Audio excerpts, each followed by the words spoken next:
Mətn suallarına baxaq. Belə ki, 23-cü sualla davam edək. 23-cü sualda choose the correct variant, düzgün variantdır. 23-cü sualın düzgün variantı A variantıdır. Mətndən təsdiqini tapaq. He painted his arts in 10 years time. O 10 il müddətində çəkib. 10 il müddətini təsdiq edən söz burada. Lasted only a decade və bilirik bu söz 10 il deməkdir. Dördüncü cümlə his works mainly describes the struggle of a resident. Sakinlərin mübarizəsini əks etdirirdi. Bu sualımızın təsdiqi isə he wrote variantları diqqətlə izləsək, mostly showed the struggle of the inhabitants. 1, 4 düzgün cavabdır. 2 də səhv nədir? O qara rəngdən istifadə etməmişdir. Burada da qeyd olunur ki, o qaranlığı showing darkness without using black color. Bu hissə sualımızın cavabıdır. Çünki qara rəngdən istifadə etməmişdir. Üçüncü cümlə niyə səhvdir? Few artworks az çəkməmişdir. Numerous sözü var. Müəyyən sayda onun numerous artworks. Ona görə bunlara əsaslanıb düzgün variant A variantıdır. 24-cü suala baxaq. Hansı fikir düzgündür? 24-cü sualın düzgün cavabı C variantıdır. Though Vincent drew many artworks, he had problems displaying them. O çoxlu şəkillər çəkməyinə baxmayaraq, nümayiş etdirməklə problem yaşayırdı. Bu sualımızın cavabı in spite the numerous artworks, üçüncü hissədə he had a lot of troubles in finding suitable place to exhibit them. Onları sərgiləməyə problem yaşayırdı.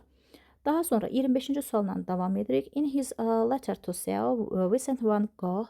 Burada düzgün cavab 25-ci sualın düzgün cavabı D variantıdır. Explained how he used different colors to express darkness. Qaranlığı tərənnüm etmək üçün müxtəlif rənglərdən istifadə edir. Bu sualımızın düzgün cavabı burada diqqətlə baxsaq, in a letter to his brother Theo, he artist also shared his new way. Bundan əvvəldə using only blue, green, purple instead of black. Qara rəngdən əvəzinə bu rənglərdən istifadə etməyi düzgün cavabdır. 26-cı sual mətn nə haqqındadır? Düzgün cavab 26-da A bəndi olacaq. Mətndə baxaq. A bəndə outstanding Dutch artist of all time. Artıq mətndə bu sualımızın one of the prominent artist of all time, Dutch, Alman rəssamıdır. Düzgün cavab A variantıdır. Digər açıq suallara baxaq. 27-ci sualda motivate or encourage someone. Paragraf 2-də kimisə həvəsləndirmək, motivasiya vermək, inspire sözü ruhlandırmaq sözüdür. Bu sözümüz bax bu olacaq. Təbii ki, biz idi, keçmiş zamanı silib düzgün variantı belə yazmalıyıq.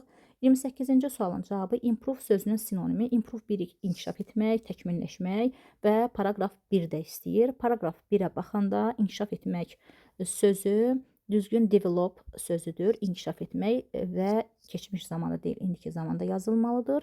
29-cu sual parafrez testidir və çox parafrez rahat düşmüşdür. Mətndən bu hissəni tapaq. Diqqət etsək, bu hissə mətndən his works were largely unknown. Mətndə baxaq, sual da eynəndir. When he was alive, but they, bax bu hissədən artıq biz parafrez etməliyik.